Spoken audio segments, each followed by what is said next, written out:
Rapat kali ini memang kita dalam kerangka memberikan penguatan ya kelembagaan dalam penyelesaian sengketa.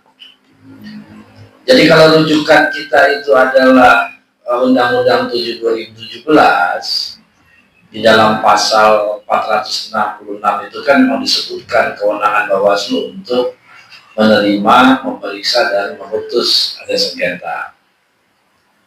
Nah, di dalam ketentuannya, sengketa itu muncul kan karena akibat surat keputusan KPU terhadap peserta pemilu atau calon peserta pemilu yang diduga merugikan peserta pemilu, baik langsung atau tidak langsung kerugian daripada calon peserta tersebut. Nah, kalau rujukannya undang-undang, itu kan tulisannya adalah atau frasenya adalah surat keputusan KPU. Tetapi dalam pelaksanaannya, KPU itu menambahkan frase menjadi berita acara. Bahkan terakhir dia menggunakan frase tanda terima. Nah, kalau pada normanya tidak disebutkan tentang berita acara dan tanda terima, sementara surat atau pasalnya itu keputusan. Itu artinya kan menutup ruang keadilan, ruang kepastian peserta pemilu ketika KPU mengeluarkan satu hal yang dianggap merugikan dalam bentuk berita acara atau data terima dapat dikatakan belum memenuhi syarat atau tidak memenuhi syarat. Kalau rujukannya adalah itu, maka peserta pemilu tidak bisa mengajukan objeknya, begitu. Karena itulah Bawaslu mengeluarkan peraturan Bawaslu nomor 9/2022 itu menyebutkan meluaskan objek sengketa tidak saja surat keputusan tetapi juga berita acara dan atau tanda terima. Sehingga dari kekuatan itulah akhirnya calon peserta pemilu dapat mengajukan permohonan sengketa terhadap KPU atau ini sengketa peserta pemilu dengan penyelenggara pemilu yang objeknya adalah tadi surat keputusan KPU, berita acara dan atau tanda terima. Nah, berkaitan dengan kewenangan tersebut, kita diberi kewenangan. Nah, ini adalah bagaimana jajaran staf Bawaslu yang dipimpin oleh seorang sekretariat menyiapkan prasarananya. Sarana berkaitan dengan bagaimana kita menerima permohonan tadi. Nah, ini yang dikuatkan di situ. Karena terkadang dalam implementasi banyak kasus, ketika staf atau petugas yang diberikan kewenangan oleh Ketua Bawaslu untuk menerima, memeriksa permohonan tadi, ada di titik awal yang tidak sesuai dengan Bawaslu yang kita buat. Nah, itu yang akhirnya berpotensi kita melanggar etik dari penyelenggara. Oleh karenanya, rapat ini paling tidak menguatkan kita bahwa petugas yang diberikan untuk menerima permohonan atas surat penunjukan dari Ketua Bawaslu yang dikoordinasikan oleh sekretariatan. Nah, ini biasanya melekat dengan staf divisinya atau staf administrasi yang ditunjuk oleh sekretariat untuk menjadi penerima. Kalau kita baca pada rujukan Bawaslu, memang pemohon menyampaikannya itu ada dua modelnya, ada langsung dan tidak langsung. Kita bahas penerimaan langsung lah. Dalam Bawaslu memang pemohon menyampaikan permohonan dengan datang langsung ke Bawaslu 3 hari setelah diputuskan atau dinyatakan tidak memenuhi syarat oleh KPU. Itu seperti itu tuh. Lantas diberikan pemberkasan, diberikan berkas lah untuk diisi, dilengkapi. Setidaknya ada identitas pemohon, termohon, lantas kronologis peristiwa atas tindakan yang dilakukan oleh KPU merugikan calon peserta, dan dasar objek yang jadi sengketa atau pembuktian. Faktanya kadang-kadang mereka tidak bawa itu. Ya, karena ini batasan waktunya kan hanya 12 hari, mediasinya 2 hari. Nah, kalau kita ujuk-ujuk gitu ya, bahasanya orang tuh begitu pemohon datang, lantas langsung diterima, itu udah pasti pemberkasannya pasti belum memenuhi syarat. Sedangkan waktu perbaikan termasuk dalam 3 hari yang diberikan oleh KPU. Kalau kita tidak memberikan bantuan, advice terhadap pemohon, pasti lewat dari 3 hari. Nah, itulah akhirnya menjadi dua hal. Satu sisi kita kena DKPP, kata tidak merespon, satu sisi lambat dalam penyelesaian sengketanya.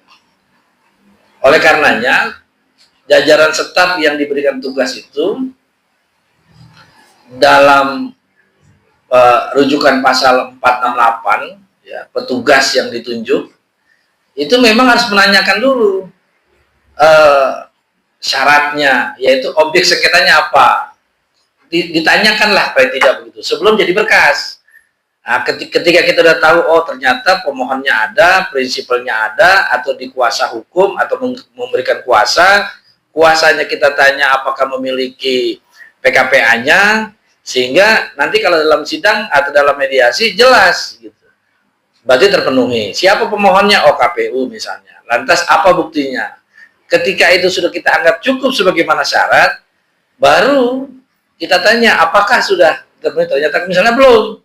Maka kalau belum, ya kita harus membantu tuh. Kita berikan apakah dalam bentuk form hard copy, dan kita arahkan juga soft copy-nya agar dilengkapi. Karena nanti akan mudah bagi kita ketika kita terima soft dan hard copy, itu ada kewajiban kita untuk mengirimkan berkas itu ke sistem SPS-nya Bawaslu kan, di-upload lah atau diunggah gitu, karena link itu. Nah, kalau itu sudah terpenuhi, maka di hari itu atau sebelum 3 hari dari ketentuan, atau di hari ketiga lah kalau kita hitung, itu wajib kita menyampaikan kepada ketua atau pimpinan ketua Bawaslu untuk dilakukan rapat pleno penetapan apakah ini memenuhi syarat atau tidak. Kalau memenuhi syarat, maka staf harus mempersiapkan ruang prasarana untuk mediasi selama 2 hari itu kan. Karena esoknya kalau hari ini diputuskan, maka esok bisa dilakukan mediasi. Nah, itu kerangka normal di dalam bagaimana kita menerima, memeriksa. Yang mengkaji itu ketua atau pimpinan Bawaslu begitu. Staf hanya menerima, memeriksa keterpenuhan syarat awal, formil dan material. Keputusan ada di pimpinan lah. Jangan sampai etik sebelum diplenokan, si petugas sudah menyatakan, Pak besok mediasi. Nggak boleh tuh. Karena belum tentu juga. Kalau ketua pimpinan ternyata belum memenuhi, harus diperbaiki, tidak bisa hari besoknya kan. Nah, tetapi kalau pimpinan sudah menyatakan memenuhi, diregister, maka wajib staf untuk menyiapkan surat menyurat, yaitu undangan pemberitahuan, baik kepada pemohon dan termohon, 1 hari sebelum ketentuan. Itu juga syarat, karena dalam mediasi, kalau itu tidak ada, kuasa hukum itu jeli ketika kita dikalahkan misalnya. Ketika dia dikalahkan, kuasa hukum atau pemohon bisa jeli. Kami dipanggil, tidak pakai surat, maka putusannya menjadi ilegal. Gitu kan. Nah, itu bisa potensi kita di DKPP kan. Karena itu, dukungan administrasi staf dalam kaitan ini memang perlu jeli itu. Perlu cermat. Secara teknis dan secara administratif. Agar peluang dampak dari penerimaan sengketa itu tidak punya dampak hukum yang melebar. Tidak saja pada pokok permohonan yang dimaksud, tapi melebar pada bagaimana kita menerima tidak sesuai dengan persetujuan. Ini pernah terjadi. Ya, jadi oleh karenanya hari ini kita rapat tentang hukum penyelesaian sengketa dan pelayanan adalah mengangkat kita memperkuat apa yang harusnya kita terima. Nah, yang berikut sebagai penguatan bahwa mediasi yang dilakukan jika itu masuk putusan Bawaslu kan bersifat mengikat. Draft putusan atau draft kesimpulan atau draft kesepakatan para pihak ini kan dibuat oleh staf atau dipersiapkan oleh bersama-sama staf. Ini juga tidak boleh dibocorkan gitu ya, atau disampaikan ke salah satu pihak, agar tadi disampaikan oleh Bang Asari harus menjaga imparsialnya atau netralitas kita sebagai penyelenggara. Karena secara teknis administratif itu pasti disiapkan oleh staf. Sementara keputusan akan diambil oleh pimpinan. Nah, dua hal sisi itu yang harus dijaga ketika kita menangani, menerima, memeriksa, dan memutus adanya permohonan sengketa hasil pemilu, baik proses sengketa peserta pemilu dengan penyelenggara pemilu, termasuk juga sengketa peserta antar peserta. Sebenarnya seperti itu. Dalam konteks kita mengacu pada peraturan Bawaslu yang kita buat. Yang ketiga yang perlu diperhatikan juga, pihak di luar atau katakanlah para pihak begitu, ketika tidak memenuhi apa yang menjadi hasratnya atau menjadi pokoknya, terkadang melaporkan Bawaslu berujuk pada Perbawaslu. Jadi kalau Perbawaslunya mengaturnya seperti itu, harusnya Bawaslu melakukan seperti itu.